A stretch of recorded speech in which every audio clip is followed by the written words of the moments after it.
Welcome back. It's festive season and a lot of consumption conversation. In an exclusive, I caught up with the MD of United Breweries, Vivek Gupta, after he finished almost a year in the organization at the top. The details of growth plans along with the company's steps to address regulatory challenges and their operational performance is what Vivek laid out. Let's listen in to parts of that conversation.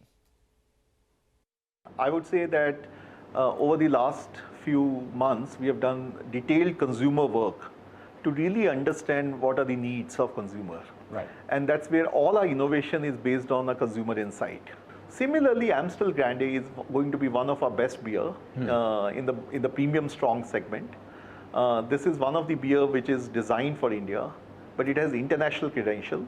The whole claim is the slowly brewed beer. How big can it be? Oh, it can be the biggest premium brand in the category. So, which is the biggest premium brand in the category right now? What is the rough market for that? Yeah, I would say that the total premium size, premium category is around 17 to 18% of the beer segment to really do that. Our competitors have some of the big brands like Budweiser, Magnum, and how big would that be according to you, roughly back of the envelope? Around 35 to 40 million cases. And this has the potential of being that. Yeah, this could be a potential. I would say that segment is 35 to 40, but this has a potential over years to be one of the biggest brand in the whole segment. How many years? Because right now you're just in Mumbai, and I think over the next couple of years you plan to get to 60 to 70% of the country. It depends on the production footprint and the success and the learnings we get from the first launch. Right. There is a registration process, there's a pricing process in the part, there's a local production. But more importantly, we think over the next 4 to 5 years, this would become one of our biggest brand in the premium segment. Overall market is 17 to 18%. What proportion of your revenues come in from premium, and where would you like to take that? See, our goal is that we would like the premium to be at least 20% of our business. Currently, it's around 8 to 10% of our business. So we want to double our premium business over the next 2 to 3 years. We're not only accelerating the category growth, but we're also growing within the segment, and we are growing consumers in the premium as well. Since you're talking about gaining share, could you give us an updated share that you have across major markets, say South, North, East, West, and where are you expecting that to head? Like we are around 48, 49 share in the total market. But it varies by state. In states we are growing, in some states we are not growing shares. Karnataka was an issue. You are now back above 50% in Karnataka? No, we are not yet. Our latest shares are close to 45, 46 in Karnataka. And we still need to get to 50%? See, I think, as I said, our number one focus as a company is to be the category maker, not the category taker. On barley, let's address that first. The prices have been fairly volatile. Do you see some moderation coming in or some stability coming in barley prices right now?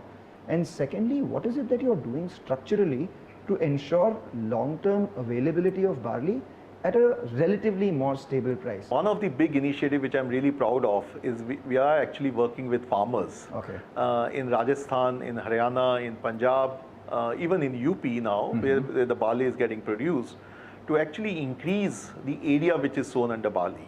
We're also doing a lot of work with the universities like Punjab Agriculture Universities, ICAR, with some of the professors to really understand, what is the best quality of seeds we can have on barley. Right. So in the long term, our plan is to actually have more backward integration, really work with farmers, which really help them. How much is it right now, and what is your aspiration? So right now, we work with around 10,000 farmers. Our goal is to get to 50,000 farmers by, in the next 1 year. In terms of your procurement, how much do those 10,000 farmers contribute? And so our current procurement is only 8 to 10%, which is coming from locally from those farmers. Right. But we also work with other farmers who don't directly work with us only to really procure it. Our 70 to 80% of procurement is local.